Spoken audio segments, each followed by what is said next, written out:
Operation Sindoor తర్వాత పహల్గామా ఉగ్రదాడి జరిగిన తర్వాత కలెక్టర్ ఆఫీస్కి వెళ్ళి తాను దాచుకున్న డబ్బులని ఈ బాబు తీసుకెళ్ళి కలెక్టర్ ఆఫీస్లో ఇచ్చి నా వల్ల అవుతున్న సహాయం ఇది, రైట్ కనబడుతుంది కదా, నా వల్ల అవుతున్న సహాయం ఇది అని చెప్పి తను దాచుకున్న డబ్బుల్ని భారత ఆర్మీ కోసం ఇచ్చాడు. ఆయన ఏం చెప్పాడంటే, I am in second standard. I saved for the soldiers to help those who protect us. మనల్ని ఎవరైతే కాపాడుతున్నారో వాళ్ళ కోసం నేను దాచుకున్న ఈ చిన్న మొత్తాన్ని ఇస్తున్నాను, నేను చదివేది సెకండ్ క్లాస్ కాబట్టి అని. ఎంత గొప్ప వ్యక్తి కదా. ఇలాంటి పిల్లలే రేపు దేశానికి కావాలి. అందుకే పిల్లల్ని మత మార్పిళ్ళు చేయాలని చూస్తున్నా, పిల్లలకి ఈయనొక్కడే దేవుడు అని నేర్పిస్తున్నా, లేకపోతే పిల్లలకి కల్మా చదవమని చెప్తున్నా, వాటిని తప్పు అని ఆర్వాయిస్ చేయడానికి రీజన్ అదే.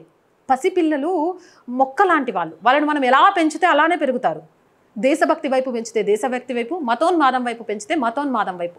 ఈరోజు భారతదేశానికి కావాల్సింది మతోన్మాదులు కాదు, ఇలాంటి దేశభక్తులు.